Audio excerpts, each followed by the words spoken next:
борьба, вольная борьба.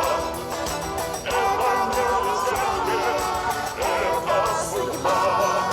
Вольная борьба, вольная борьба. Это не решение, это судьба. Вольная борьба ведут к победам мужество и воля, но лишь тому доступна высота. Ком бьется сердце чистое, живое, кого влекут добро и красота. Да будет мир, да возвеснит планете святая олимпийская труба. Одна борьба останется на свете, и это будет вольная борьба. Вольная борьба, вольная борьба. Это не решение, это судьба. Вольная борьба, вольная борьба. Это не решение, это судьба. Вольная борьба, вольная борьба. Это не решение, это судьба. Вольная борьба, вольная борьба. Это не решение, это судьба. Вольная борьба.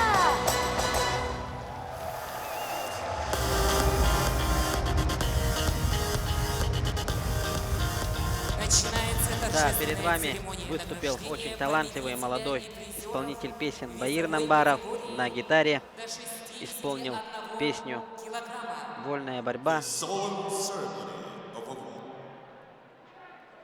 of awarding the winner and prize winners of the weight category up Да, to сейчас 61 будет, kilo. по-моему, награждение, если не ошибаюсь.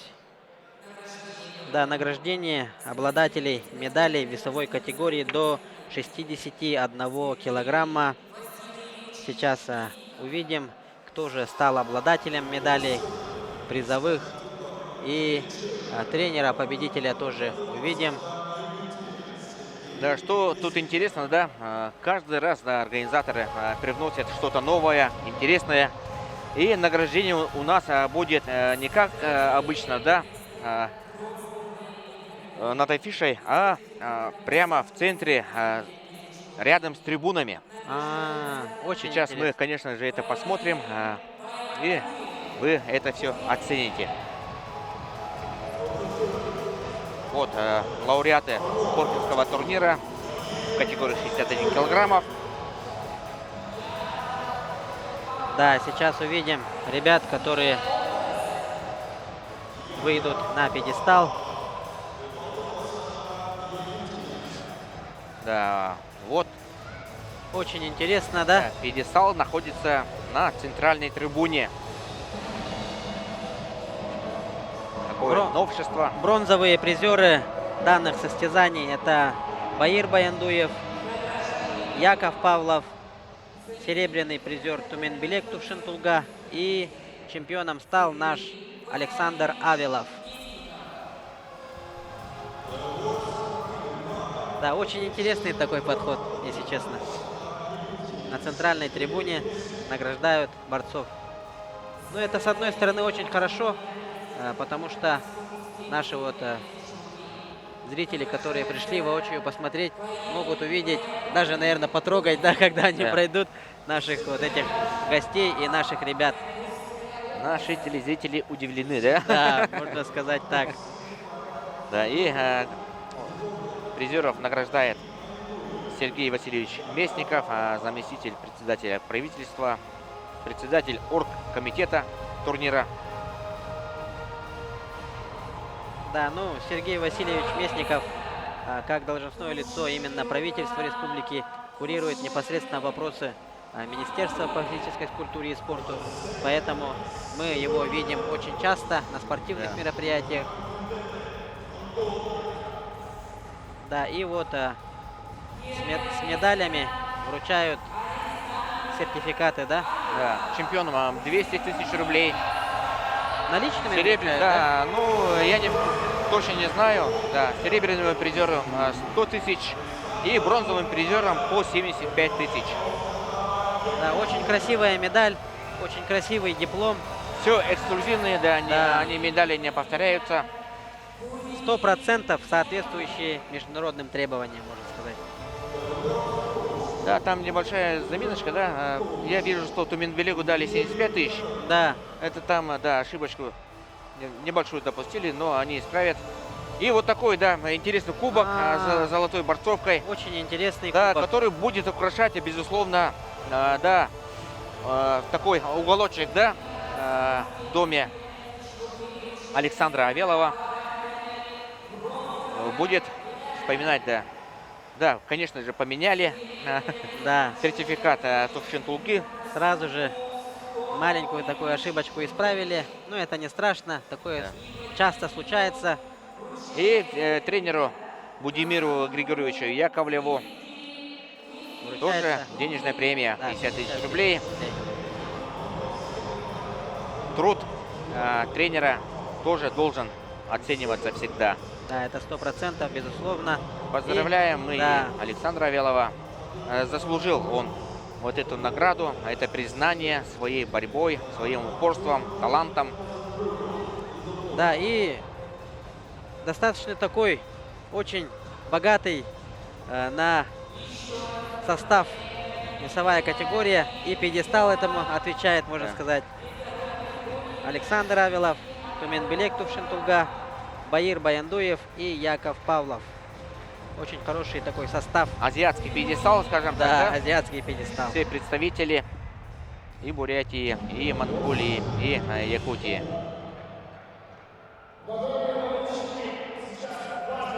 Да, очень интересное награждение.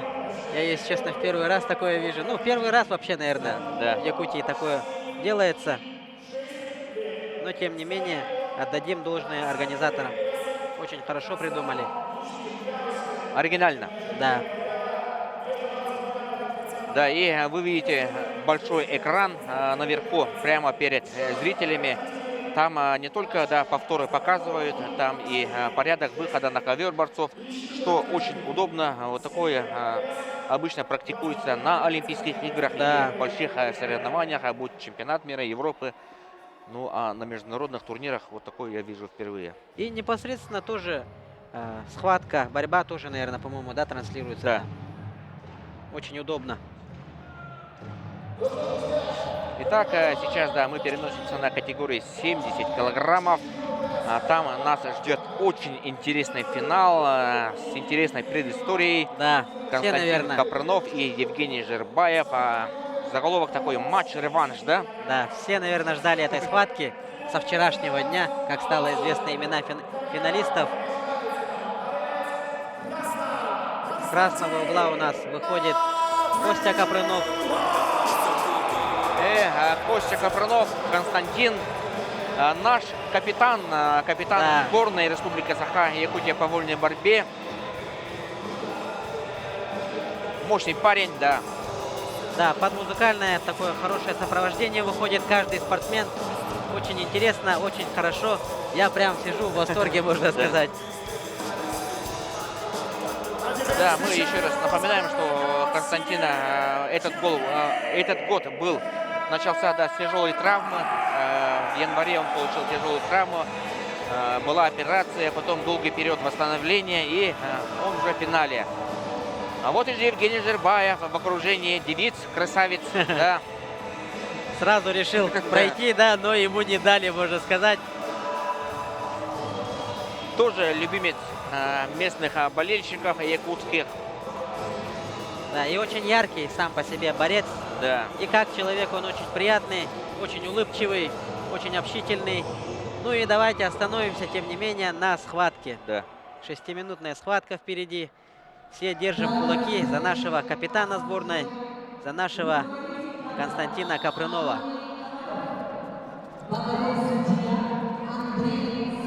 Ну тут, наверное, никто отдавать преимущество не собирается. Оба вышли с настроем победить. Опа! Да, ну, Капрунов, мне кажется, у него сейчас тактика должна выстоять первый период, а во втором, когда вот соперник уже подустанет, да, мы знаем, что Евгений Жербаев, ну, обычно во втором периоде функционалка иногда подводит, да. Иногда, если соперник, да, навязывает жесткую борьбу.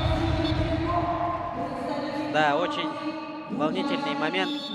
Волнительные моменты, можно сказать. Капрунов во второй год подряд выходит в финал Коркинского турнира. В прошлом году он боролся в финале с Виктором Рассадиным. В этом году против него, да, не менее титулованный борец Евгений Жербаев. Ну, посмотрим, в какой форме находится Константин Капрунов. У него была травма, он восстанавливался, потом летние сборы прошел. Да, травма это в любом случае очень плохо отражается для спортсмена, для вольного стиля, тем не менее, очень сильно отражается. И Activity Time дали первый Евгению Жербаеву. Да, сейчас надо выстоять вот эти 5 секунд и заработать свой первый балл Константину. И да, Капрунов повел в счете 1-0 за счет пассивности Жербаева в первом периоде. Но до конца еще минута 15 секунд.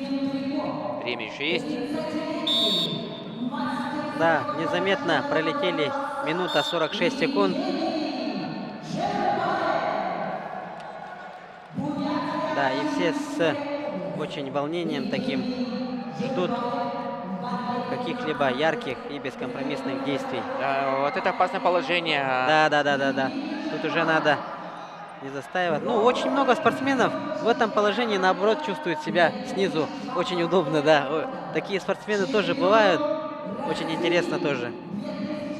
Скорее всего, ну, не всегда, наверное, удобно, когда сверху у тебя очень такой титулованный мастер находится. Да, я вот вижу на президиуме, да, наших бойцов, героев России. Да. Увидел и Филиппа Евсеева, легендарного нашего, да, механика-водителя танка Алеши. Да. Также вот мельком увидел, да, такой опасный момент. Опа! 2 балла. 2 балла. Здесь 4 балла нету. Радимира Максимова. Да. Тоже вот буквально, да, недавно ставшим героем России, совершившим тоже огромный подвиг в защиту Отечества. В прошлом году, да, кстати, серебряную борцовку Виктору Рассадину вручал именно, да, Филипп Евсеев. Ну, он, в частности, наверное, очень тоже является таким ярым фанатом борьбы, да. Ну, у нас в республике каждый второй, наверное, да, мужчина.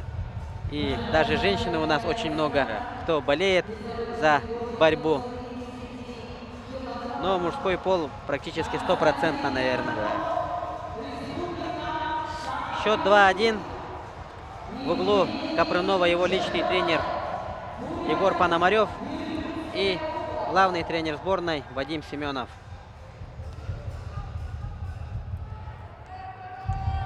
Да, очень волнительный поединок. Все очень внимательно наблюдают за развитием событий. Мы помним, что года 2 назад Константин Капрунов побеждал Жербаева на туше в Улан-Удэ на турнире Байкал Open. Тот турнир Капрунов выиграл. Опа! Момент здесь, да. Неужели там не было выхода за ковер? Там, по-моему, вышел же Жербаев. Ну, сейчас надо успокоиться и обдумать, будет ли челлендж. Уверен, если уверен, то надо бросать. Если не уверен, то можно лишний балл отдать, да? Да. Сейчас переспрашивает. Так, челлендж принят или что? Нет, Егор Терентьевич Да. отозвал. Константин и сам вроде отказался, да? Решил продолжить борьбу. Но там счет должен быть 1-3, да? Или что? Да, должен быть. Да. Очень хорошо проходит, по идее, да, Константин? Но защита у Жербаева очень такая железная, можно сказать. Надо без остановок совершать действия, атаковать. И тогда путь к победе должен раскрыться, открыться перед Константином.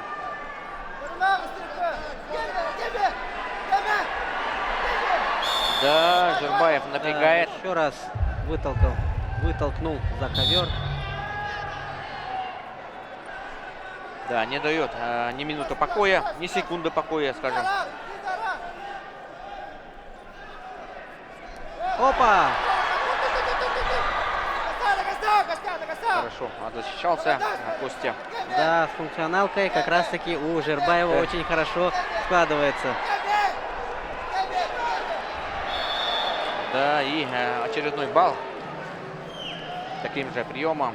Да, схватка на манере сумо, да, проходит чисто с выталкиванием за. Но оба спортсмена дышат тяжело. Начинает уставать и Евгений. Да, 1,5 минуты остается, да! Вот здесь надо. До конца, наверное, нужно отработать. Не сдаваться. А досадно отпустил ногу. Да, ну, видимо, тут, Женя тоже изучил манеру атак Константина. Да, конечно. Безусловно. 301 это уже, да, серьезная заявка на победу.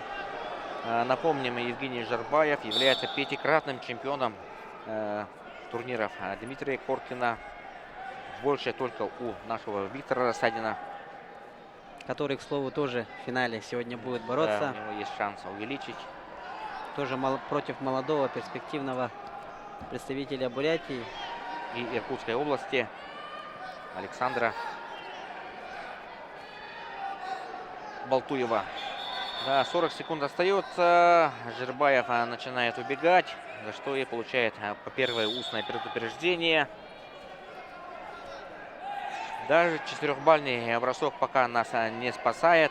Надо хороший проход.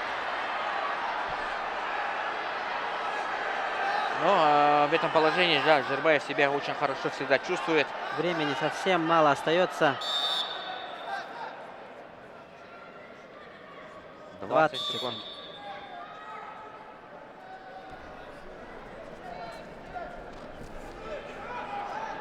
Но в любом случае я бы отметил, да, возвращение нашего капитана. Серебряная медаль международного турнира. Еще один балл, 2-6. Ну, тут остается Да, 4 секунды. Хотя, да, иногда и бывает чудеса. Ну, наверное, надо раньше такие действия проводить. Когда 4 секунды остается, это уже, считай, совсем ничего. Это 3 шага, можно сказать. Евгений Жербаев благодарит якутских болельщиков и показывает на пальцах 6, да? Да. 6 раз я здесь становился чемпионом. И в настоящий момент он сравнялся с Виктором Рассадиным. Да, догнал, скажем так, Рассадина. Ну, хорошую схватку мы посмотрели. Спасибо и Константину Копрынову. Будем очень надеяться, что Костя только-только набирает обороты свои и в будущем нас не раз порадует своими. Да, после травмы нужный объем, по-моему, еще не добрал Константин. Ну и остается надеяться, что данный объем Константин непосредственно будет набирать уже сегодняшнего дня. Да. Травма была действительно у него серьезная. Это разрыв боковых связок на колене. Такая же травма была и у Евгения Жербаева. Мы помним, несколько лет назад. Он, да.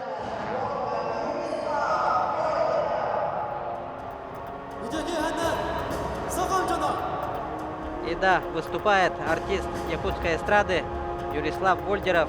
Тоже выпустил недавно песню. Новую песню, да, про вольную борьбу. Под названием «Туругурун». Давайте послушаем, уважаемые телезрители.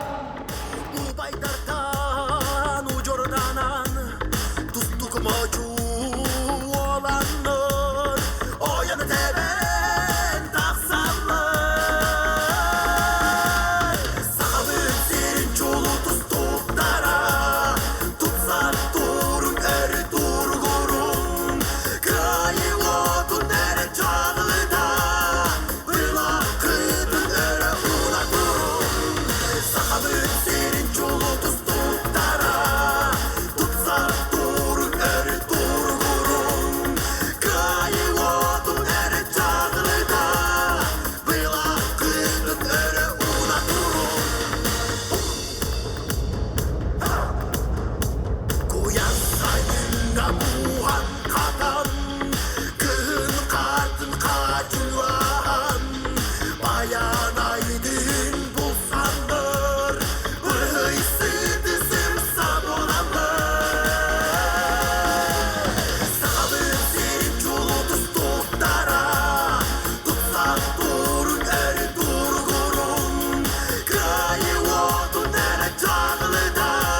Юрислав Гольдеров. Ваши аплодисменты. Да, очень хорошую песню исполнил Юрислав Гольдеров. Да. Скорее всего, с этого момента тоже одной песней про наш любимый вид спорта, вольная борьба, стало еще больше. И вот ближайшие, наверное, мероприятия, связанные каким-то образом со спортивной борьбой, будут сопровождаться этой песней, скорее всего. Да, ну следующая схватка должна была сейчас состояться в весовой категории 79 килограммов. Финал Ахмед Усманов, чемпион мира, Европы и России, Дагестан, против Дмитрия Куприна. Но, как стало известно, кемеровчанин ввиду травмы снялся с финала, поэтому да, без схватки золото получит Ахмед Усманов. Но он и был фаворитом Ахмед Усманов, даже если бы Да, финал бы безусловно. состоялся, то наверняка Ахмед Усманов и стал бы чемпионом. Да, ну сейчас мы посмотрим. Награждение, да? Да, награждение спортсмена весовой категории. 65, по-моему, килограммов. Да, и награждать борцов будет герой России Филипп Евсеев. Да, достойный сын народа Саха, герой России Филипп Евсеев перед вами на экранах.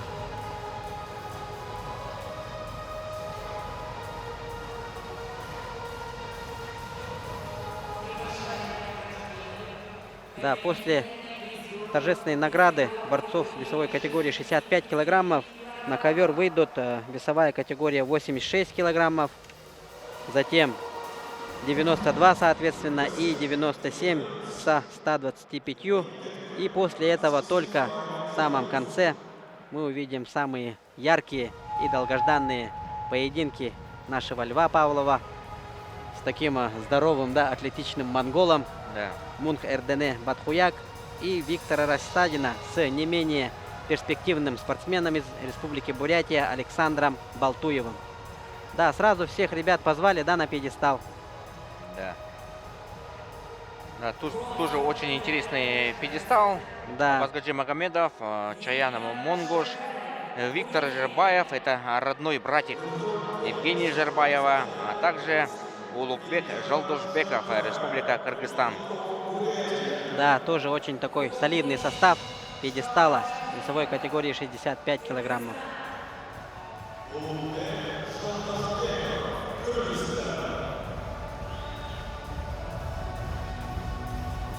Улугбек Жалдашбеков же, по-моему, мир выигрывал, да, на 61? Или... Он выигрывал среди юниоров. среди юниоров, да? Чемпион мира.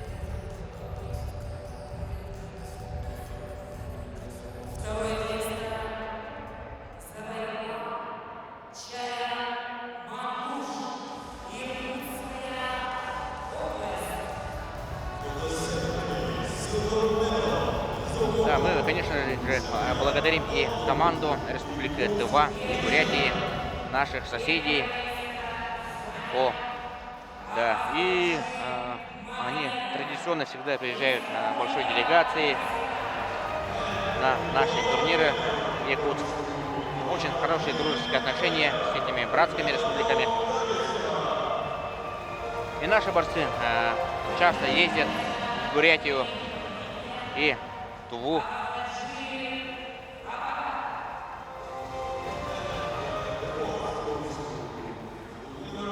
Да, Абазгаджи Магомедов без личного тренера приехал.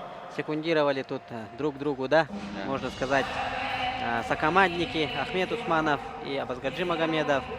Ну, личным тренером его старший брат, по-моему, да, является? Абубакар Аббасов. Магомедов. Аббасов, да? Да. Его старший брат тоже мастер спорта Российской Федерации по вольной борьбе. И вот один очень интересный факт тоже вспомнил, когда Абазгаджи боролся.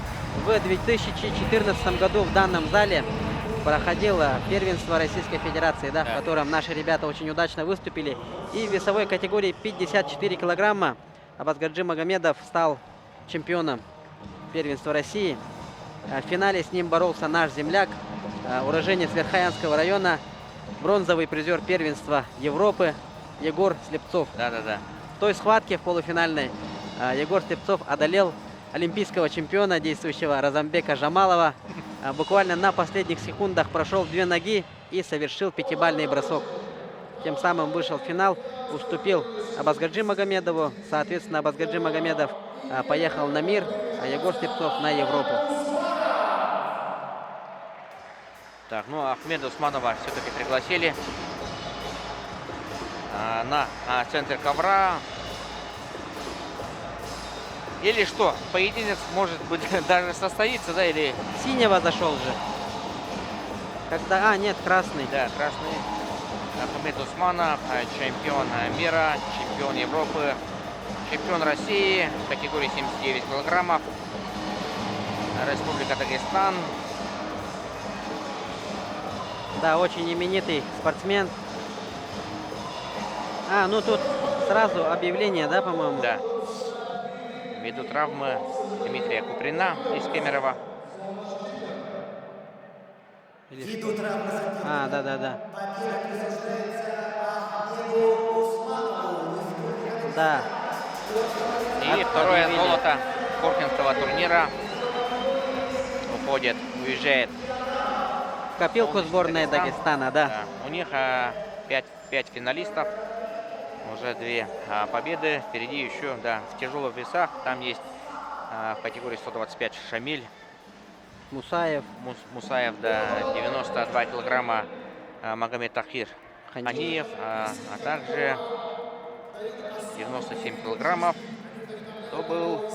Магомед Курбанов. Да, Магомед Курбанов. И я уверен, что все они, да, станут победителями нашего турнира.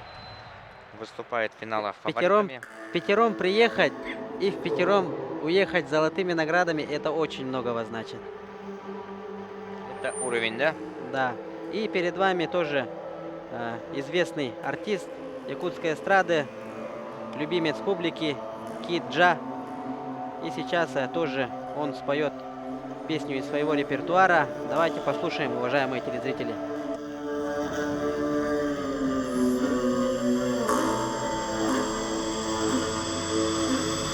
Ömürgücü, uyul bol arı kırar, arka hıgar, durup gücü, soğuk bol ulu duyar, varga tıgar. Ayı canı, at soğuk sağını, ayırgını, kiyen kıyak alaskı, kılız, kırıyatın toyuğu, kuyur durğunu, siyerin, silegen sideren, avatu.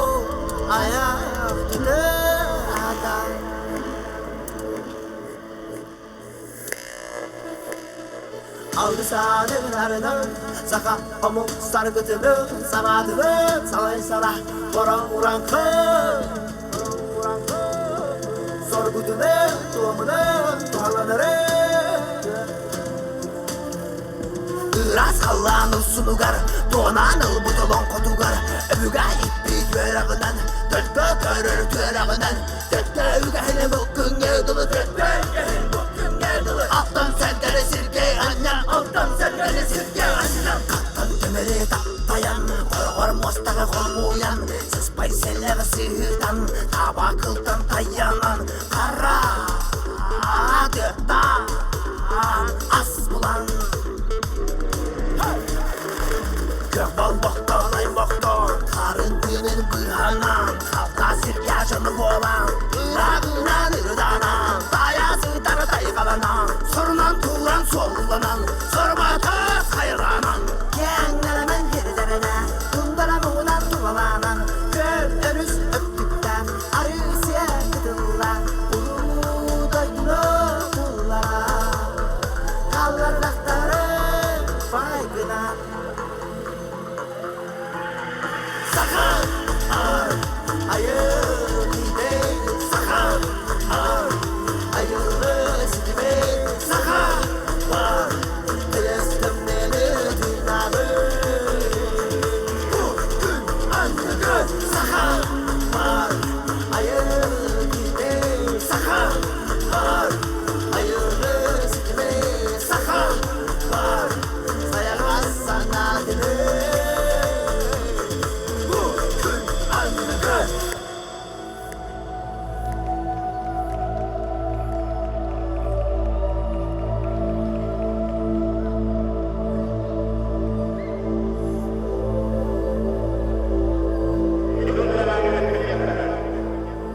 이따가 연 배미 배가 이따가 이거 민그 영음제 민그 다 뺀제 민족은 다 뺀제 민 하카베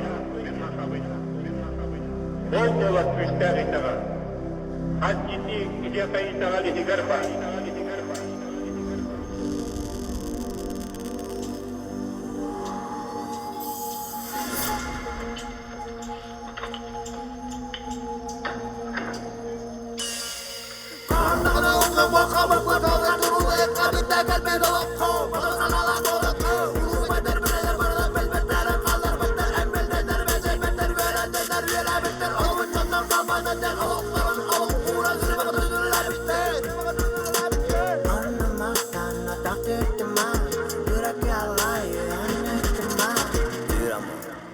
Üsürün süter beter Atıra Azia Üsküdünün bata Üs vesta Ölünü örüs ürtüge Üs saka Törüntü çadır Bala ve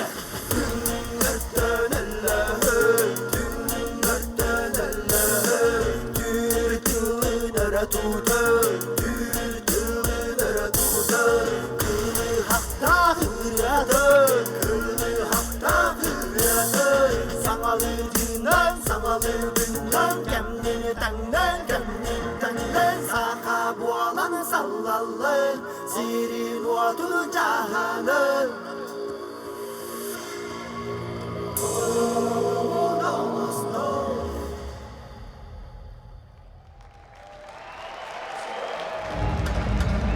Так, ну, Кинджа выступил. И зрители, да, многочисленные на трибунах наслаждаются не только красивыми схватками, но и полноценным концертом, можно сказать, да? В исполнении, да, настоящих звезд эстрады. Безусловно, это очень хорошо придумано. Ну, во-первых, цена билета, по-моему, 1400 рублей Да, была, на 2 дня. На 2 дня. И за это не только соревновательный процесс смотришь, но и концертную программу полноценную. И плюс еще, да, будут разыграны Призы, да, лотереи. лотерейные призы от спонсоров соревнований. Так что счастливчики могут уехать домой с хорошими призами. Награждение сразу переходит на весовую категорию 70 килограммов. И награду вручает заслуженный мастер спорта Советского Союза, наш прославленный борец, серебряный призер Олимпийских игр 1976 года Александр Николаевич Иванов, воспитанник великого тренера Дмитрия Петровича Коркина.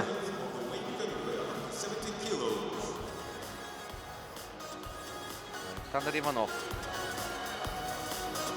Да, в честь триумфа якутских борцов в Монреале и был назван вот этот замечательный спорткомплекс «Триумф», который, да, ну, становится домом, да, многих, да, лучших соревнований, проводимых на территории республики. И, кстати, да, вот много очень хорошие, ну, был проведен очень хороший ремонт, да, и к детям Азии, да и вообще здесь в Триумфе. И вот кафе, есть столовая, тоже, если есть возможность, то посмотрите. И его назвали Монреаль. Монреаль, интересное название, да, Да. символическое. Полноценное кафе, не столовая. Да. Отлично. Хороший ремонт. Да, очень хорошо вообще оформлен зал. И вообще в целом Триумф очень хорошо подошел к работе после ремонтных работ. Ну, я, если честно, как заходил сразу сюда, никакие этажи пока не смотрел, но... Борцовский зал, Да, который да, сейчас занимаются борцы, вообще как, ну... Зал Японии, да, можно сказать. Даже лучше, я бы сказал. Да. Там и подсветка очень хорошая, и все оформление, маты, все на высшем уровне. Занимайся не хочу. Да, и снова азиатский пьедестал у нас в весовой категории 70 Да. килограммов. Это у нас обладатели бронзовых наград Саен Козырык из Республики Тыва, чемпион мира среди молодежи, да, кстати, к слову. И Эрназар Акматалиев, двукратный призер чемпионатов мира по вольной борьбе. Серебряной наградой награжден наш Константин Капрунов, капитан сборной команды Республики Саха-Якутия. И чемпионом стал любимец местной публики воспитанник бурятской школы борьбы, чемпион России, да, бронзовый призер чемпионата мира Евгений Жербаев. Да, ну, достойный пьедестал, я бы Да. сказал, который украсит соревнования любого уровня. Жербаев, Капранов, Ахматалиев и Казырык. Очень достойный пьедестал, можно даже сказать. И Так, тренеру. Да, тренеру Валерию Иванову, опытному и заслуженному, уважаемому специалисту. Да, заслуженный тренер Республики Бурятия, Российской Федерации, многоуважаемый Валерий Иванов, который также воспитал плеяду таких именитых спортсменов, как Александр Богомоев, Балдан Цыжипов, Цыбик Максаров, да, все вы эти имена знаете. И памятное фотографирование спортсменов с не менее такими многоуважаемыми и достойными нашими пехлеванами, да? Да. Красивая фотография, наверное, она разлетится по соцсетям, Да. украсит многие спортивные сайты, да. Ну, видим, что Константин Капранов немного хмурый, да, Да. сразу снял медаль. Ну, второе место. Значит, как бы не совсем рад он этому результату. Сейчас весовая категория 86 килограммов. У нас по истечении 5 схваток, да, в том числе Ахмед Усманов выходил, ему поднимали руку. Осталось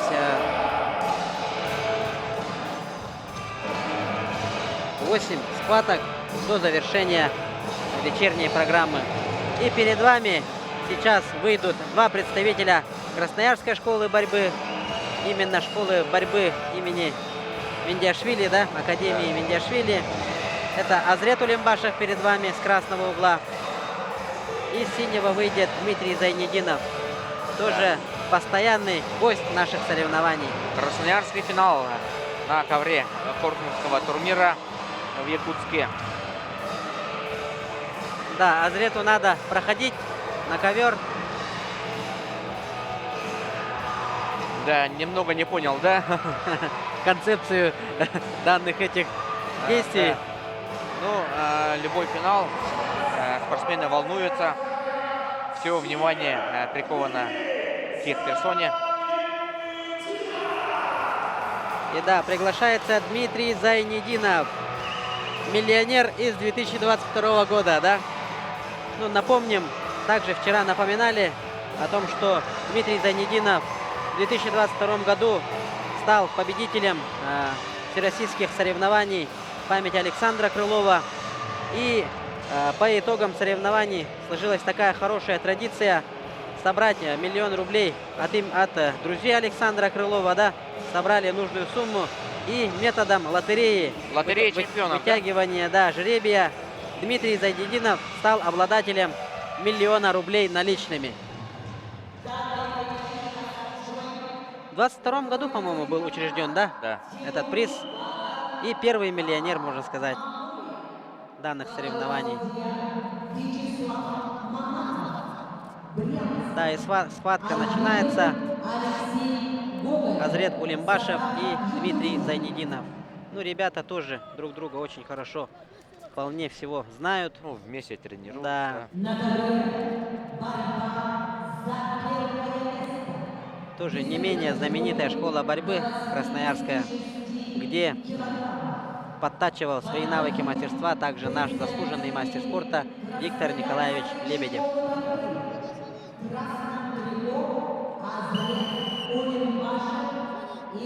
Академия Миндиашвили, да, выпустила многих легенд мировой борьбы, начиная, наверное, от Ивана Сергеевича Ерегина, Бувайсара Сайтиева, Адама Сайтиева и многих других титулованных борцов.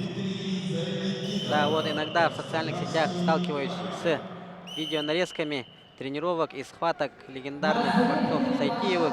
И вообще постоянно, каждый раз, когда смотрю, как в первый раз, очень так вязко, вообще, ну, как змеи, да, можно сказать, они вешаются на соперника и вообще не отпускают. Их манеру сейчас продолжает их, да, Разамбек Жамалов, воспитанник Адама Сайтиева, тоже уроженец Чеченской Республики. И Activity Time в пользу Улимбашева. Зайнидинову дается 30 секунд, 17 уже позади. Здесь хотелось бы, да, чтобы от борцов, да, была атакующая борьба, Да. открытая, чтобы зрители тоже... Ну, тут, наверное, аналогичная ситуация, как и в первой схватке, да? Яков Павлов и Петя Константинов друг друга знают, поэтому очень аккуратная и ответственная борьба, наверное, будет с двух сторон. И со стороны Азрета, и со стороны Дмитрия.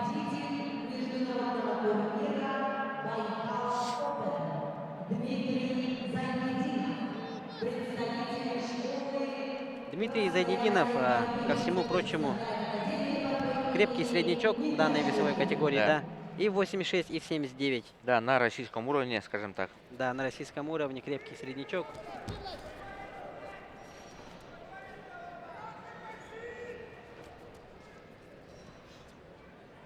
Счет 1-0. Времени еще очень много. 3 минуты 23 секунды.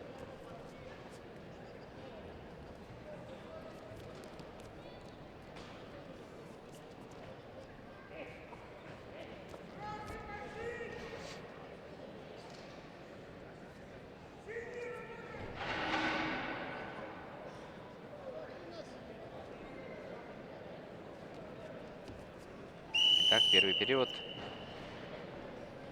Завершился в пользу Азрета Улимбашева. Сейчас ребята уходят на 30-секундный перерыв. И перед вами бронзовый призер весовой категории 74, да, по-моему? 79. 79 килограммов. Никита Сучков. Было бы очень знаменательно, если бы у Зайнидинова стоял Антон Сучков, да? Да. Очень хорошие такие кадры были бы. Но братьев Сучковых мы сегодня еще посмотрим. Они будут стоять на пьедестале награждения в категории 79 килограммов. Антон и Никита одновременно, да, параллельно стали бронзовыми медалистами. И такой редкий случай произойдет. Вообще в мировой практике такое редко встречается, да? Да. Когда родные братья стоят на одном пьедестале. В 2001 году на чемпионате мира в Софии, да, такое произошло. Чемпионом был Герман Кантоев, а бронзовым медалистом Александр Кантоев. И это, да, фотография до сих пор у меня вот на глазах стоит. Да, очень памятная фотография и очень важный, наверное, в истории борьбы. Редчайший момент, наверное, Да, да? исторический момент, можно сказать. В одной весовой категории тем более. Да. И тут, ну, это, конечно, не чемпионат мира, да, тем не менее, это крупный международный старт, крупные международные соревнования, где Антон и Никита Сучковы будут стоять на одном пьедестале, совсем рядышком. Тоже, если кто хочет, можете запечатлеть данный исторический момент прямо у себя на смартфонах. И те, кто, наверное, смотрели, да, предварительные поединки тоже, в частности, в социальных сетях, наверное, тоже видели эти моменты, где Никита и Антон поочередно стали обладателями бронзовых наград. Да. Да, Дмитрий Зайнидинов сравнял счет тоже по Activity, по-моему, да? Да. Но по последнему, Предупреждению. да, по последнему предупреждению теперь Азрету Улимбашеву необходимо сейчас включаться. Ну, концовка в любом случае будет интересная, потому что проигрывающая сторона будет идти вперед, открываться, раскрываться. Так что не все так и уж скучно нас ожидает в ближайшие минуту. Ну, в любом случае, финальные поединки очень волнительные, да? На кону золото, а самое обидное, как мы все знаем, это серебро. В шаге от золотой награды останавливаться это, ну, не совсем не есть хорошо. Бронзу всегда называют как почетным, да? Потому что бронзу завоевывают, да? Да, бронзу завоевывают, а серебро тебе достается, получается. Ну, золото завоевывается и бронза завоевывается, а серебро как таковой просто достается ввиду твоего поражения. Ну и на пьедестале всегда вот, да, видно, что борец, спортсмен, занявший второе место, всегда стоит, да, недовольный там. А бронзовые медалисты стоят, да, гордо поднятой головой. Такое тоже бывает. И на практике по борьбе Хавсагай самая почетная это бронзовая награда, да? Потому что она одна бывает, да? Да. В одной категории. Ну и очень большую мясорубку уже проходит по борьбе Хавсагай в группе Б и так далее. Так, и концовочку мы как раз смотрим. Да. Последние секунды. И Дмитрий Опа, Зайнидинов. ну тут после времени. Время завершилось и... Да, мы говорили, что они хорошие друзья, как бы, но видно, что Азрет Улимбашев все-таки очень хотел Да, стать- победить. И ругается на судью, просит балл за уклонение от борьбы. Еще даже просит челлендж. Ну, такой момент был, да, даже на Олимпиаде, вот в схватке Чермена Валиева и Разамбека Джамалова. Да. В четвертьфинале Олимпийских игр. Балл победный дали Разамбеку. Ну и В аналогичной ситуации. в 16 году, помните, тоже монгол убегал же. Ну, там откровенно Там убегал. откровенно. А здесь, ну, не знаю. Посмотрим сейчас. Повторится ли такая практика. По идее, ну, личное мнение, да, выскажу, что, ну, наверное, нет. Потому что откровенного убегания, по-моему, со стороны Зайнидинова не было. Да. Ну, как ни крутить, человек по-любому будет убегать, когда остается. Ну и вот, Да, ну тут время остановилось, Да. поэтому, да. вот, Смотрим, видите, смотрим на меньше табло, одной секунды секундомер. осталось. Все? И тут, ага, Да. Тут уже другое дело, скажем. да, совсем другое дело. Ну, возможно, Азрет Улимбашев не посмотрел на табло Да, внимательно, да, и возможно. подумал, что время еще есть. Было бы секунд 10, да, или хотя бы 8-7. Хотя бы 2, Да, хотя бы 2. 2 секунды. А тут уже истекло время. Но все равно держит напряжение, да? Дадут ли, не дадут. Ну, судьи объективно, надеюсь, оценят. В любом случае, вердикт официального ожидаем. Через пару мгновений узнаем победителя весовой категории до 86 килограммов. Чемпиона 15-го международного турнира памяти Дмитрия Петровича Коркина. В прошлом году в этом весе победителем стал Артур Найфонов. Да, лидер сборной России в данной весовой категории. В этом году, да, имена немного скромные, да, скажем. Но Да, тут борцы показали, что друг на друга не имеют претензий. Они пожали друг другу руку. И дело остается, да. ну, в данной весовой Судьями. категории 86 бронзовые финалы очень яркие были, да, по-моему. Это Бояр Сайхан Бады Имам Бабаи, это с иранцем, да, тувинец. И Андриан Ленский наш с монголом на Адамбат. И наш колымчанин, да, Ленский победил буквально на последних секундах. Он проигрывал 1-2. Потом пошел в атаку и выиграл победный балл. А вторую бронзу завоевал как раз таки тувинец. Challenge made be. No point, challenge lost, 1 blue. Да, ну тут челлендж проигран. Победу одерживает Дмитрий Зайнидинов, тоже представитель Красноярской школы борьбы. Дмитрий Зайнидинов, Красноярский край. Азрету Улимбашеву достается серебряная награда международных соревнований. Ну тут, наверное, сразу борцов весовой категории до 92 пригласят, так как награждения, по-моему, все прошли, да, или концертная программа нас ожидает. Да, практически через каждые схватки у нас запланированы выходы. Это, по-моему, танцевальный какой-то ансамбль, да? Юнкю ансамбля «Уран». Перед вами наши якутские девушки, танцевальный ансамбль «Уран». Давайте посмотрим и после этого вернемся к нашим жарким и ярким баталиям.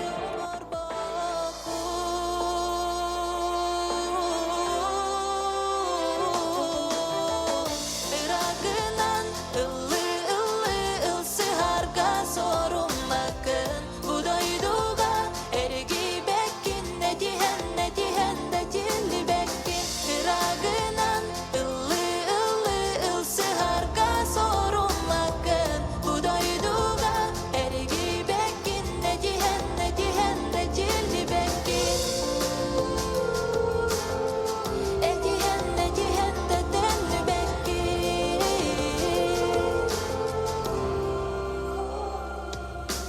Günün ayı uhappakka günü cılı Bara bakka omorogu omoroka Dolorogu doloroka Unnaka olororu annaka Omororu bugünkü gün ergilli be Bu yıl gıcıl denli be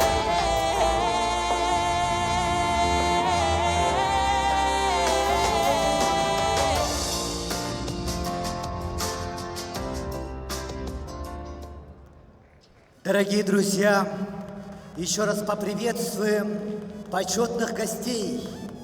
Заместитель председателя правительства Республики Саха-Якутия Сергей Васильевич Местников. Министр по физической культуре и спорту Республики Саха-Якутия. Нашему вниманию диктор представляет почетных гостей соревнований.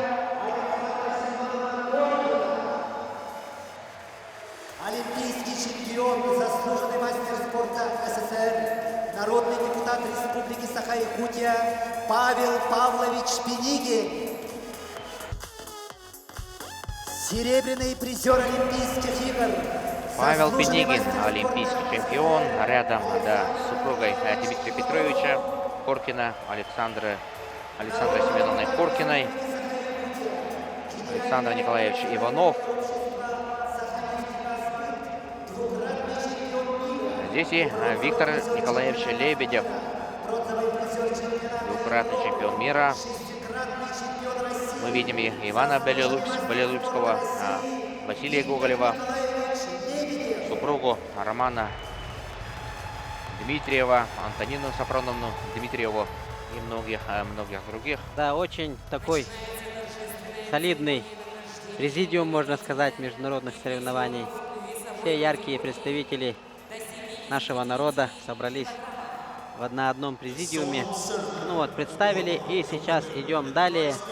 На ковер выйдут весовая категория до 92 килограмм. Схватка за третье место, уважаемые телезрители. Сразу хотим предупредить, потому что тут выступает наш земляк, экс-капитан нашей сборной. По-моему, еще не пригласили, да?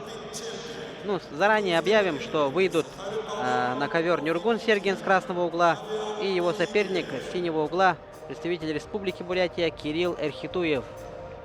Хорошая схватка предстоит. Оба борца проиграли Тахиру Ханиеву. Да, и награждение победителей и призеров категории 79 килограммов. И братья Сучковы, Никита старший и младший Антон. Кстати, Никита является двукратным чемпионом Коркинского турнира, а Антон побеждал здесь на мемориале Романа Дмитриева. Так что Якутск для них тоже такой памятный город. Да, уважаемые телезрители, очень такой интересный исторический момент. На пьедестале бронзовых победителей, бронзовых призеров стоят два родных брата по одной крови. Слева от вас Никита Сучков и справа Антон Сучков. Ну, у них разница в возрасте, если не ошибаюсь, около 6 лет. Да, было бы интересно, да, если бы они попали в одну сетку и боролись между собой. Ну, слава богу, что они в других разных сетках были, да. И мы видим сегодня то, что видим. Награду вручает наш Да, и вот Павел Павлович Пенигин их награждает и обменивается поздравлениями. И Павел Павлович, да, Да, Павел Павлович тогда, в 1976 году, показал огромную волю, да, стремление к победе, силу воли, характер. Ну, все вот такие качества, которые присущи сильным людям, продемонстрировав невероятную волю к победе, одолел Ллойда Кизера, да. Ну, казалось бы, невероятный подвиг совершил. да. Ну, чтобы все это почувствовать, да, вам нужно сходить на фильм «Триумф», Да, который, да, премьера которого состоялась в этот четверг. Фильм «Триумф» будет идти на всех кинотеатрах республики еще несколько недель, наверное, надеюсь. ну и, скорее всего, да, ну мы всегда надеемся на это, чтобы наша кинематография якутская развивалась, совершенствовалась и поднималась на более высокие уровни. И надеюсь, что будут показывать и на федеральных каких-то, да, мероприятиях. Да, безусловно, мы в этом уверены. И на платформах, допустим, известных платформах, да, допустим, ОККО, Иви, Да, Мегаго. И, было бы очень хорошо. Да, Павел Павлович Пенигин перед вами. Да, Павел Павлович стоит с таким видом, как будто он стал чемпионом. Да? Да. Ну, у него вообще аура такая очень Да, чемпионская да. же. У Павла Павловича Пенигина.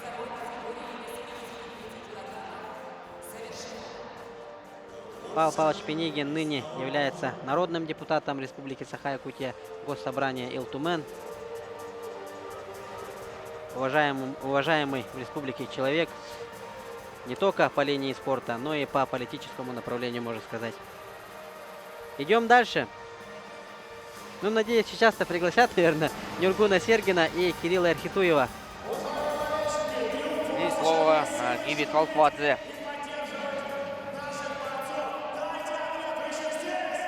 Мастер разговорного жанра, да? Да.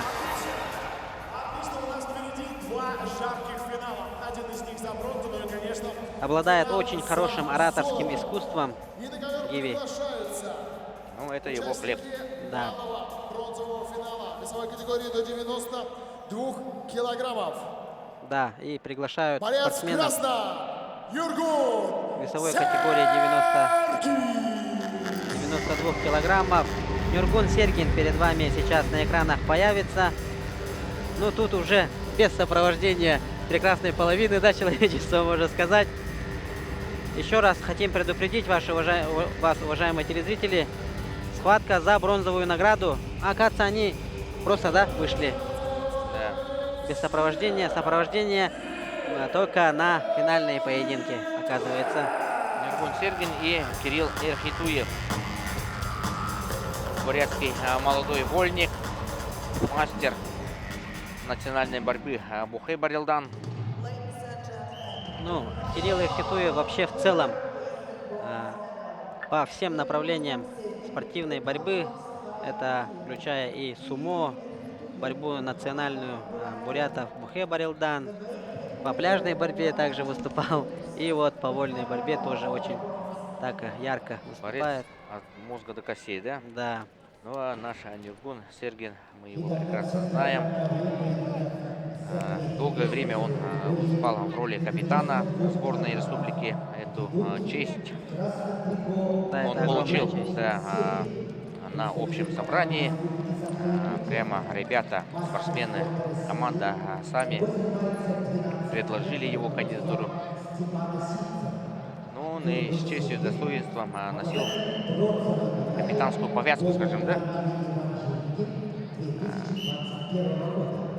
Да, Нюргун Сергин очень такой скромный парень, улыбчивый все время. Никогда не видел, когда он, ну как он злится, да, все время улыбается.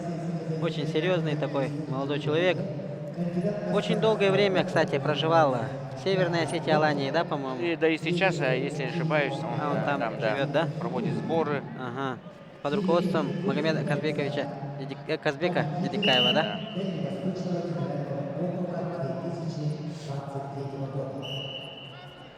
У него Ну да, и растет сын. Да. Является, по-моему, да, если не ошибаюсь, любимчиком нашего помощника, ну, как консультант, тренер консультанта Хаджимурата Гацалова, да? Гацалову очень нравился, да, Сергин. И его последние результаты, да, Нюргина Сергина во многом, да, в том числе и благодаря вот вниманию и советам, наверное, Хаджимурата Гацалова, доверии. Да, постоянно отзывался о нем позитивно. Хаджимурат Гацалов всегда подчеркивал его только положительные стороны. Ну, Нюргун Сергин сейчас, да, не тот борец. Опа! Да, вот именно я вот этот прием хотел сказать. Коронный прием. Да, коронный, он его давно не использовал и здесь попытался, но не получилось, да. Вот на заре его спортивной карьеры, года 2-3-4 назад, вот этот прием он, да, очень красиво исполнял. Да, пользовался успехом на турнирах в Красноярске, Ерыгина, да, много известных спортсменов он ловил этот, да, коварный прием. Подсечка очень хорошая. Ну, данную подсечку еще также очень красиво использует наш прославленный борец, абсагаист Платон Савинов. Аналогичный прием. Очень красиво получается. Ну, там центр тяжести тела надо определить и хорошенько подвести к этому приему. Просто так пнуть-то, конечно, именно вот этот момент надо прочувствовать, что и делают наши борцы. 1-0 пока Нюргун Сергин впереди. И все решится во втором периоде. Ну, дышит хорошо, я бы сказал. Да, с функционалкой у Нюргуна, скорее всего, сейчас нормально. Ну, вот совершенно молодой состав этих, да? Братья Баяндуевы. Советует. Братья Баяндуевы перед вами. Жаргал и Баир. Ну, Кирилл Ирхутыев тоже, по-моему, очень молодого возраста, да? Достаточно. Ну, 100% моложе нашего Нюргуна Сергина. Да, похожие телосложения, да, у обеих борцов. Да. Высокие. Второй период начинается. И Кирилл сразу же... Да, пошел в атаку, но Нюргун, да, встретил его. Опа! Ну тут... Опа! Да, вот это, что мы и ждали, что мы и от него ждали, да. Хорошая подсечка. Захватом и 3-0. Видимо, у Кирилла Ирхитуева... Да, под глазом. То ли рассечение. То ли замазался, размазался, или это рассечение правду. Да, это заметил и арбитр на ковре. И подзывает к себе доктора. Да, на это дается 4 минуты, как мы все знаем. Тут на ваших экранах, наверное, скорее всего, тоже появится отсчет времени. Сейчас врач осмотрит Кирилла Ирхитуева и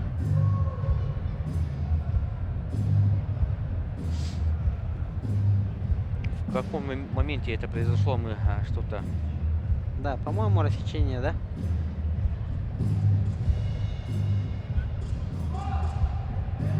Но здесь можно, да, в этот момент посмотреть повтор успешной атаки Нюргуна Сергина, насладиться, скажем так, этим приемом. Нет? Нет, все-таки схватка продолжается. Сразу же быстро яркие моменты посмотрим после схватки. Да. Конечно же.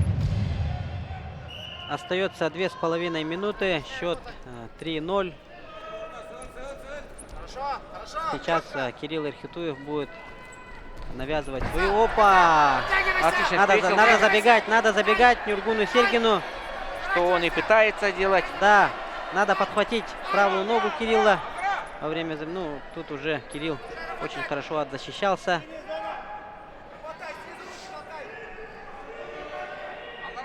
Тем не менее, счет не очень-то такой и крупный, скользкий, можно сказать, да?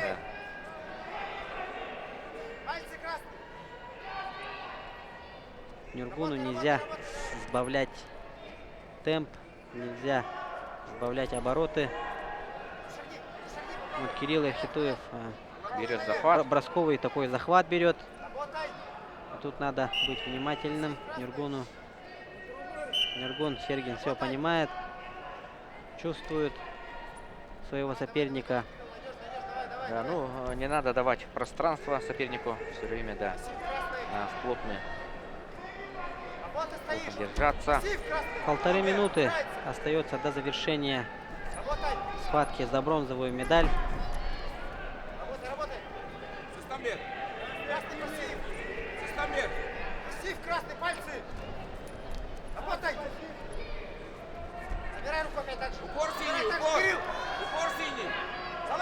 В прошлом году Сергин был серебряным призером. В финале он тогда уступил, да, очень интересному иранцу Фирус Куру, перспективному борцу.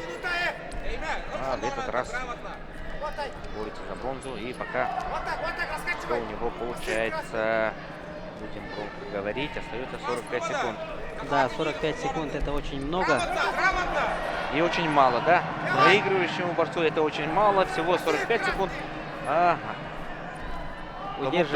Тому, кто ведет, хочет, да, спасти, сохранить. Опа, Балл секунды, да. тычок в глаз получил Кирилл Эрхитуев.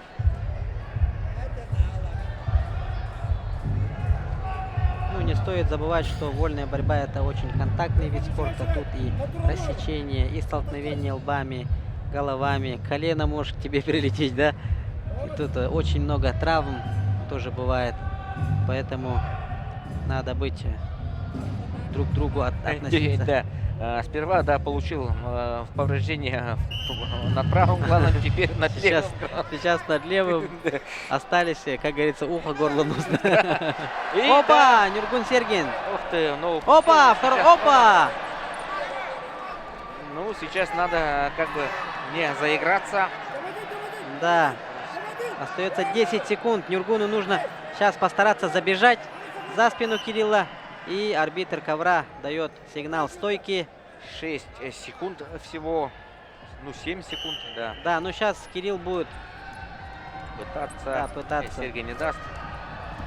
Один дал, возможно, даст, но... Опа! Здесь в атаке. И 3-0. Уверенная победа, я бы сказал. Ну, плюс 2 балла, да? Да, плюс 2 балла. Рабочие баллы на своей коронным приемом. Красивым приемом, который, да, мы сейчас с удовольствием посмотрим. Те, кто упустил вот этот двухбальный бросок, ну не бросок, а... Хорошее такое качественное выполнение приема. Да. И четвертая бронза в активе сборной республики. Да. Ну, не считая Якова Павлова, ну, вместе с Яковом Павловым, так как он представляет Оренбургскую область. Да, вот. Это была первая попытка Нюргуна. И опа! Вот. Очень красиво, хорошо и грамотно делает этот прием. Ну, тут дважды уйти с положения захвата ноги, это тоже очень интересно. Да, четвертая бронза якутских борцов на турнире Дмитрия Коркина. У нас есть пока что одно золото, да? Да. Одно золото и 4 серебра в активе. 4 бронзы. 4 бронзы, извиняюсь. Итак, Мухаммед Тахир Ханиев, 92 килограмма, первый финалист в этом весе. Фаворит, я бы сказал, да, этого финала. 100%. Спортсмен из Дагестана. Двукратный победитель первенств Европы, оказывается, среди кадетов. Да, как ты вчера хорошо отметил, внешне, ну если как-то так иначе посмотреть, похож на молодого Абдулрашида Садулаева.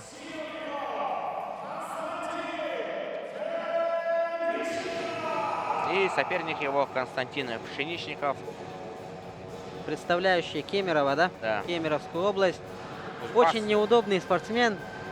С ним не раз встречался наш Нюргун Сергин. Да. Достаточно такой. Бывало и проигрывал, да, и выигрывал, да. Да. Крепкий среднячок тоже. Регулярный участник чемпионатов России. Пшеничников. Ну и сейчас будем смотреть финал весовой категории до 92 килограммов, где бронзу взял наш Нюргун Сергин. Схватка началась. Кстати, это вот Ханеев, да, в прошлом году на чемпионате России в Каспийске занял третье место, да, среди мужчин. И это пока- Уже в обойме сборной России, да? Ну да. И это пока, пожалуй, его лучший результат среди да, просто бронза России.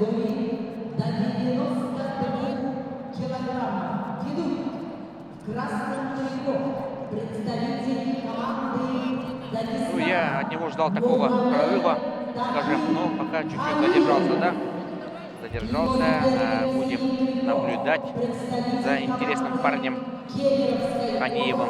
Да, за Ханеевыми вообще в целом, за семейством их стоит наблюдать, надо наблюдать, потому что скоро все равно хотя бы один из них очень сильно о себе заявит на Старший брат, если не ошибаюсь, выступает за сборную Азербайджана. да. Еще младший еще есть. Он сейчас Ой, это очень хороший перевод в стиле, скажем так, пока балла нету. Заурбека Седакова и, ну, или же Опа! Абазгаджи Магомедова. И еще 2 балла, переворот есть. 4-0. Арбитр на ковре Степан Скрябин, боковой судья Виктория Барашкова. Не, почему тут 2? Ну, за второй переворот, видимо, неполноценный он получился. Хотя боковой дал, да? Хотел дать. Показывал флажок. Руководитель, видимо, не был согласен ковра. И еще 2-0. 1,5 минуты позади. Пшеничников, что очень интересно, все время идет вперед. Здесь балла не будет, если с положения партера. Хотя здесь есть. Да, здесь есть. А почему А нет? почему не дали? Вроде бы. Нет, боковой дает, а почему арбитр не дал? Там же не в партере же. Да. Очень интересно тоже. Ну, может, свисток был, мы не расслышали, да? Да, ну тут очень большой шум, да, можно сказать. Да. И я уверен, что все ждут выхода на ковер, да, финальных пар 57 килограммов и 74. Многие, наверное, спрашивают сейчас, которые только что подключились. Опа! 2 балла. Еще 2 балла, по 2. И не по 2, а 2-2. И счет уже 6-0. Мухаммед Тахир Ханеев. Да, уважаемые телезрители, после этого выйдут наши якутские ребята Никита Сафронов с Максимом Толмачевым. После этого, соответственно, ну, это уже схватка за бронзу веса 97 килограмм. Потом идет следом чемпионская схватка весовой категории до 97 килограммов. Затем чемпионская схватка супер тяжей. И потом уже 2 схватки 57 и 74 килограмма. Ну, информируем вас, чтобы вы знали и рассчитывали свое время, когда кто выходит. В среднем каждая схватка продлевается по 6 минут. Вы все это прекрасно знаете. Ну, может продлиться тем, что челлендж осматривают ввиду вмешательства врачей. Тем не менее, чтобы вы знали, когда выходит Лев Павлов и Виктор Осадин. Особенно постоянно же спрашивают, да, когда эфир идет и так далее. А когда Лев выходит, а когда Витя выходит. Поэтому заблаговременно, можно сказать, мы вас предупреждаем, что Лев Павлов и Виктор Осадин в завершающей программе вечерних схваток. Да, и, кстати, это третий дагестанец, да, по-моему, который в финале. Затем идет, да, их еще раз хотели бы об этом напомнить. Пятером приехали представители Республики Дагестан, лидеры. Нет, их было 6 в 56 6, да? килограммов, да, боролся тоже, сейчас фамилию не вспомню. 57, да? Да, был, но проиграл. Из 6 5 тогда финалистов. Опа! И вот третий финалист Ханеев. Остались Курбанов с Мусаевым.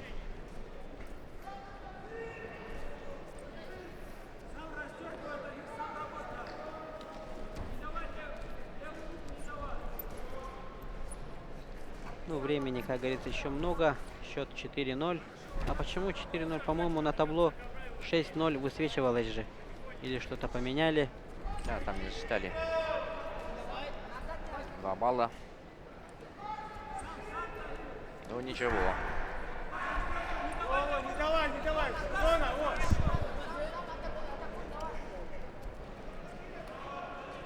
Ну, фиксации в партере не было, да, сразу? Да. А тогда, так, если без фиксации, то можно 4 тогда дать, да? Со стойки, если посчитаю, получается. Ну, мы не эксперты, мы просто свои какие-то мнения можем. Да. Ну, в себя. любом случае, да, картина от этого не сильно поменялась. Да. Ханиев ведет схватку достаточно с хорошим отрывом, комфортным.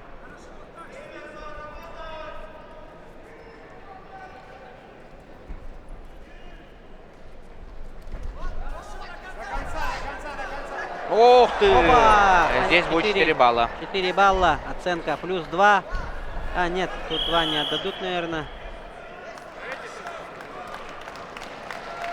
И 10-0. 10-0. тут оспорит, нет? Нет. Не стал оспаривать Константин. И чисто техническую победу, ввиду явного преимущества, одерживает Магомед Тахир Ханиев. Да, Что там, запомните это имя, дорогие любители вольной борьбы. Магомед Тахир Ханиев становится чемпионом Коркинского турнира.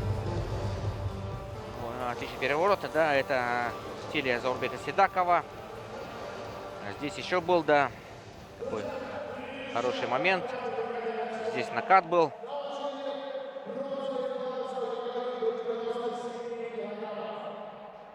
Ну, а здесь бросок на 4 балла. Яркая, красивая победа молодого дагестанского борца. Яркие моменты поединка вы просмотрели. И пригласили борцов 97 килограммов. Да, тут якутские борцы выходят с красного угла. Никита Сафронов. И с синего угла представитель якутской школы борьбы. Ну, на данных соревнованиях представляющий Красноярский край Максим Толмачев. Никита Сафронов, двукратный чемпион республики, в том числе и действующий чемпион республики. Он в каком? 92 или 97? 97 килограммов. Но его рабочий вес. Максим Толмачев на наших экранах. В последнее время тоже достаточно ярко выступает Максим Толмачев в этом весе. Уроженец Алаяховского района. Никита Сафронов, чурапчинец. Ну, Максим Толмачев весь свой опыт вольной борьбы получил в детско-юношеской спортивной школе номер 3, которая носит имя Валерия Петровича Керемясова. Там он занимался под руководством опытных тренеров-наставников, которые и по сей день трудятся в данной спортивной школе.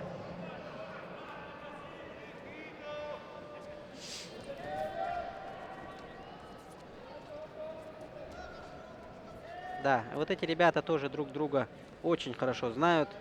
Не раз боролись друг с другом и на тренировках, и на соревновательных процессах.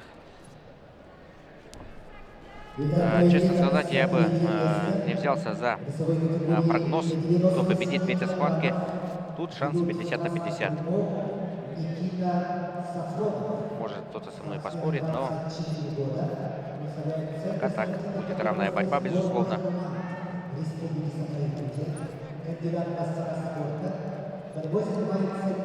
В любом случае, одна бронза будет якутской.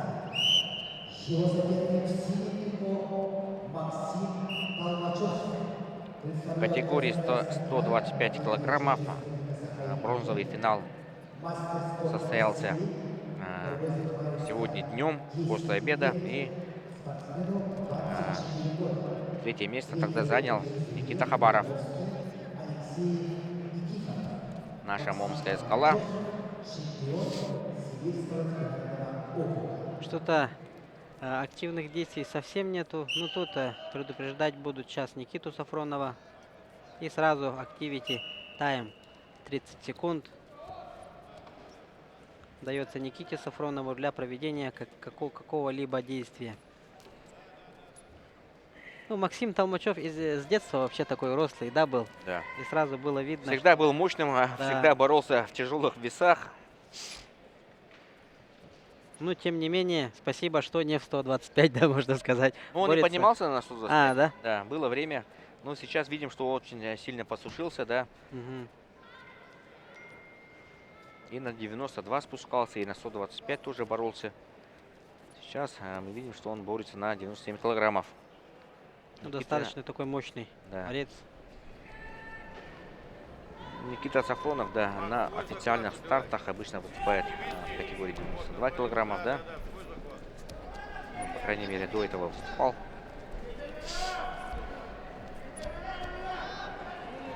Ну и, наверное, продолжит 92 выступать. Это просто на домашнем, наверное, ковре, да? 97. Борется. Времени остается 3,5 минуты. Первый балл Толмачеву присудили за счет пассивности Сафронова. Никита тоже любит, да, но он тоже бойцовские качества у него есть, всегда борется до конца. Ну, допустим, золотые медали на чемпионатах Тарского он вырывал, скажем так, за счет волевых качеств, проигрывая. Он Да, побеждал соперников, в том числе и у Нюргуна Сергина, да. На последний чемпионате. раз, да? Нет, Или- в прошлом году, А. в чемпионате в Чурапче 23-го года. Да, тогда очень яркая схватка действительно произошла. И вот прям на глазах видно, как Никита Сафронов победил и шел к своим, к болельщикам, да? Да. Вчера вообще, по-моему, было же, да? Чурапче проходил. На домашнем ковре очень красиво победил Нюргуна Сергина. Нюргун Сергин тогда еще капитаном. Он был капитаном, лидером, безусловным Да. фаворитом считался данной да, да. схватки. Итак, у нас второй период, 1-0. Впереди Максим Толмачев. Это синий угол.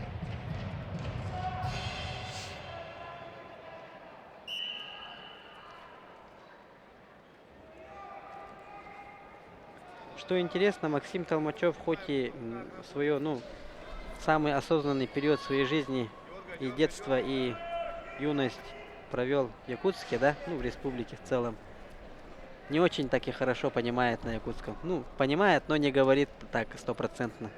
Ну, процентов на Не 40-50, наверное. понимает. Ну, понять-то Да. понимает, но говорить Да. имеется в виду стопроцентно не может. Здесь интересное положение. Опа, тут В Нюргуна атаке. Сергина упускать нельзя. Атаке Опа. Никита. И пассив. Вполне заслуженный, я бы да? сказал. Максима Толмачева. И 30 Сразу, секунд. сразу же дают. Не оставляй, работай. Надо ждать. Работай, не жди. Такое чувство, что вот эти 30 секунд истекают практически моментально, да? Да, уже 15,5 уже. Да. 30 секунд это, по идее, половина минуты. Это нормальное такое время, да? Можно, по олимпийским нормативам, сколько раз пробежать 100-метровку-то? Сколько там олимпийский норматив? Около 10 секунд, да? 9, по-моему. 3 раза. 300 метров пробежать можно за 30 секунд. Да, 1-1. 1-1. Никита Сафронов впереди. Но Толмачев тоже парень образковый. Все руки снизу. В любом случае они осторожничают друг с другом. Это и понятно. На кону бронза, да? Руки убери, пройдешь. Давай. Второй бронзовый призер. Да, и попытка прохода в ноги. Выход. Выход. В этом весе вторую бронзу увезет с собой тоже титулованный борец Вольник, который постоянно выступает в 97 килограмм. Представитель Белоруссии Александр Гуштын. Да, украсит он наш пьедестал. Александр Гуштын. Да, он победил. В одно время, да, очень хорошо боролся и с Адулаевым. И что здесь? Ничего нету здесь. Чего нету, ага. Да, здесь 2 переворот, балла. да, переворот был. Да, был. 3-1, 1-3. Толмачев вышел вперед за 45 секунд. Нюргуну Сергину необходимо сейчас собраться с силами и попробовать сделать что-нибудь. Ну, важно начать именно прямо сейчас. Никите Сафронову. Никите Сафронову, извиняюсь. Опа! Проход Моментальный проход. Но здесь другое дело пройти, а второе надо... Да, завершить действие нужно. Ну тут оттянул, да, Максим, очень красиво. И сейчас опа, ну тут уже отхватил. Чуть и не забежал Максим Толмачев за спину Никиты. Концовочка, 22 секунды. Ждет нас интересная. 2 балла нужны Никите Сафронову. Пойдет на финальный штурм. Ну надо уже Взял делать. захват. Очень мало времени осталось. Но вытолкнуть мало будет. Подсекать надо, подсекать! Да, и Секунда остается. 1 балл все-таки дали Никите за выталкивание за ковер. Но Ну тут уже за секунду да, нереально что-либо сделать. круговая бронза. Со счетом 3-2. Волевая победа у Максима Толмачева. Поздравляем мы Максима с бронзовой медалью. Да, действительно. Ну, борец, воспитанник Якутской школы борьбы, поэтому мы тоже рады за нашего борца, за Максима Толмачева.